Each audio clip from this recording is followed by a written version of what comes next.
Skirt, skirt. Anyways, man, shout out to everybody out there, man. Yeah, it's your boy Triple Black, aka the number one stunner, aka the boss, aka 3 black hearses. It's murder.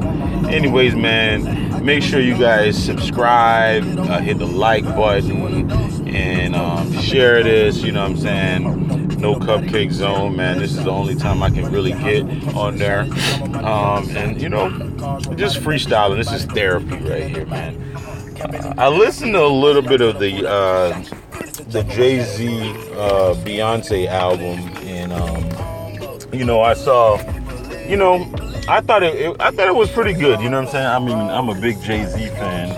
And, you know, I was on YouTube. I don't got a Tidal anymore. I had Tidal, but I need to really get it. I had it on another phone, but you know, I've just been lazy. I haven't redid the Tidal subscription, but I just thought it was interesting because I was like looking at you know, go to YouTube and then you look at some of the album reviews and you look at you know, you just look at everything, you know what I'm saying, and you like seeing some of the comments.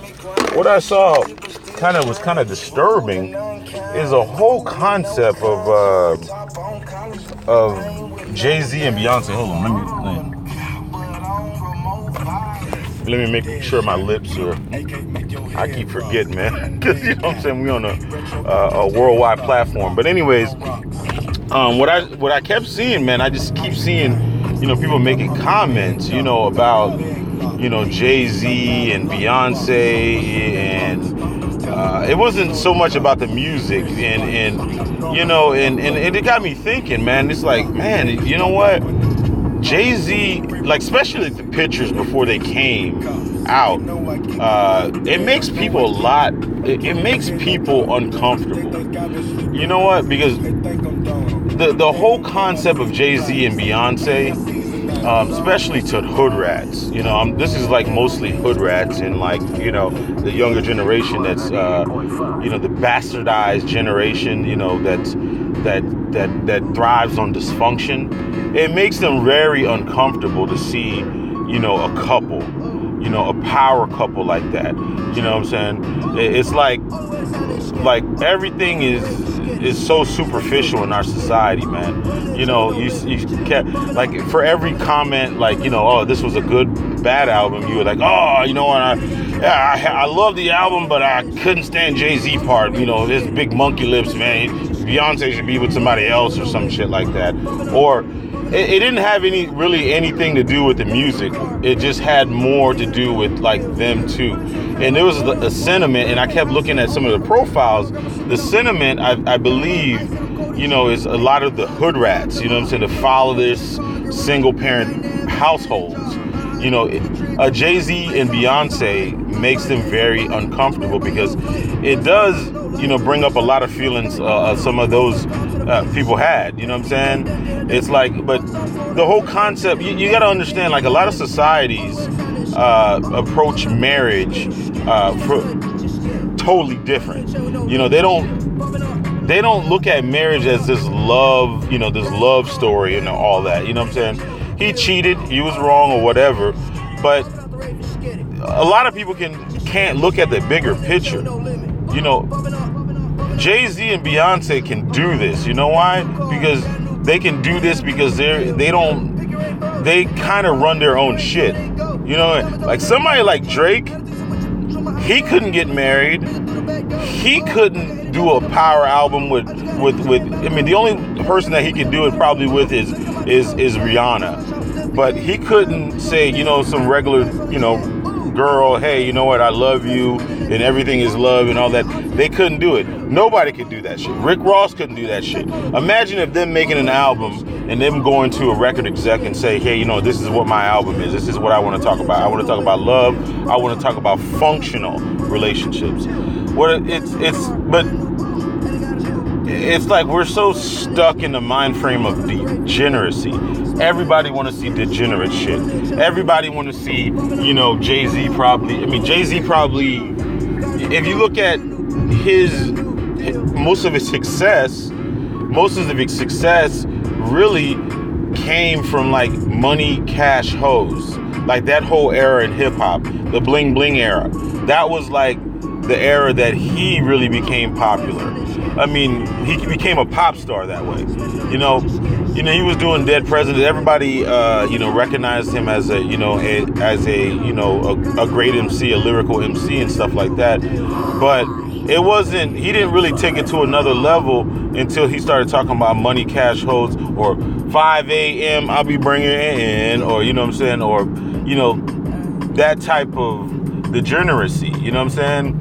And when he tried to change up to become like this person, like this more mature person, even on 444, a lot of people, especially the younger people, became uncomfortable. It just made them very uncomfortable. Like, hey, like, who is not a hypocrite? You know what I'm saying? Who is not a hypocrite? Tell me, who's not a hypocrite? Everybody's a fucking hypocrite. But, the whole Beyonce is going to have, she's going to have her fans, she's going to have her detractors. But if you look at, her fans are very loyal. They're mostly, I want to say women, of all shades, but the people that are really, really vocal are mostly like the gay men and, the white women and all that. They love Beyonce. So she's going to have that core audience. But that hood rat that's on Section 8, that just got a computer that doesn't really know nothing, that's not really cultured, that hasn't really traveled, is not really gonna fuck with a Beyonce. You know what? All that shit right there with like Jay-Z, him cheating and all that stuff like that, that shit right there makes them very uncomfortable. You know why? Because it brings up a lot of shit that happened in their house. I mean, that happened in their house. And, you gotta look at, let's look at Beyonce for a second. Matthew Knowles, her father. You know what? He got caught up in some scandals too and shit like that too. But he was a record. He was I think a medical sales rep or something like that, and he became their manager. He's a great businessman. And you gotta believe that like a woman like Beyonce saw a lot of the bossman qualities, in Jay-Z that probably her dad had. And that's very powerful. That's very powerful. It's not so cut and dry. Why do some women stay around for notorious cheaters? Because you got to understand, like somebody like Beyonce understands. I believe deep down she understands that if you got to look at the Creole culture, the whole Creole culture, the French culture and stuff like that, it's, I don't want to say it's accepted, but it's almost kind of, well, it is kind of accepted, and you gotta, it's real deep. It's really, really deep. Like a lot of the Creole women, in New Orleans, back in the day, and I'm not a historian, so don't kill me on this, but, a lot of them were concubines. There were concubines for rich, rich men, either black wealthy men or rich white men. And, a lot of them kind of knew their place, you know what I'm saying? And they kind of, in that culture, kind of almost accept that. Like French culture, French culture and like that Creole culture, just European culture in general, really understands the I guess the role of marriage. It's like a joining of families, and it's a union, like kind of like two businesses becoming one big business. You know what I'm saying? They understand that, some of the men's, when you're in a powerful position, you're going to have other sexual opportunities. You're going to have mistresses, you're going to have those type of things. So those things, that a lot of that stuff is generally accepted in that culture. So it's not, it doesn't make her like a doormat. It doesn't make her, crazy or whatever. It's just what it is. And I think a lot of people that don't know the culture, because I'm Haitian, and my culture, is a little bit different. It's like French based and stuff like that. A lot of the same type of stuff is accepted in our culture. You know, it's like it's not that big of a freaking deal. It is a big deal, like a huge deal to to the woman, but it's not like a deal breaker. Let's just say it's not a deal breaker. A mistress cheating in a lot of cultures is not a deal breaker, and more extreme cultures like Arab cultures and things like that, it's accepted practice. It's an accepted practice because Chinese culture, some Chinese cultures, I believe, or Japanese cultures, it's an accepted practice. A lot of Asian cultures is an accepted practice, but the album was I only listened to a little bit of it. I didn't really get in depth on it, but from most of the stuff, it's very typical Beyonce ballad type records. They put the pop stuff like the Migos inspired Ape Shit, which is a big hit, and people were trying to get at Jay-Z because of and Beyonce because that was a Migos track, but it's a sign of the time. At the end of the day, it's still business. You got to sell records, so whatever people are dancing to, whatever people are listening to, you pretty much have to do. So I don't take that as the same thing as Drake. You know what I'm saying? I don't take that as the same thing as Drake. The Drake is supposed to come out with an album, I think, in a week or so, and these online people are saying that Drake is about to go ape shit on him. I guess Drake's about to go ape shit on Jay-Z, Beyonce, Kanye, and the whole industry and stuff like that. Throwing a whole bunch of subs and stuff, but that whole thing is very, very interesting to me because you had that whole Pusha T and Drake beef, which was very interesting to me. Everybody jumped out everybody jumped out the window when Jay Prince came in there and pretty much halted the beef. There's a bunch of speculation on why the beef was halted, but honestly, to tell you the truth, this is my theory. You gotta understand, like, Drake is not a street dude. And I think one of the things about Drake, I think he's always probably been resentful because he's never really got that hood pass. He's been able to dance in videos and be around Rick Ross and stuff like that, but nobody has really probably respected him as a real street dude like that. So I think that probably, because he tries a little bit hard. He tries a little bit hard, and you can kind of tell.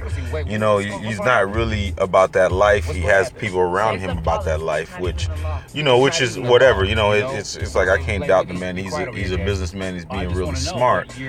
But I think that the diss record, he probably does have a diss record. I think Jay Prince probably listened to it, and Jay Prince said, "Man, listen. You about to mess up your whole shit. You about to mess up your whole shit. You got, first of all, if you're going to go at Kanye, your main topic of discussion is probably going to be the Kardashians. And if you look at from a media perspective, Kris Jenner is like a big time manager and she's really deep in the entertainment world. Listen, how the hell you think they got all that information on Drake to make the story of Aladon or whatever? Because those people are well connected. If you look at everybody that's ever win against the Kardashians, they're undefeated. There's no way that you can win. So if he says that, say if he banged Kim, right? And he puts it on wax, banks Kylie.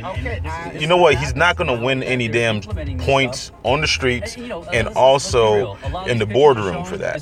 So why are you going to say all that? So you're going to talk crazy about this whole thing about, Pusha T and how he might have some connection of Kim getting robbed and things like that.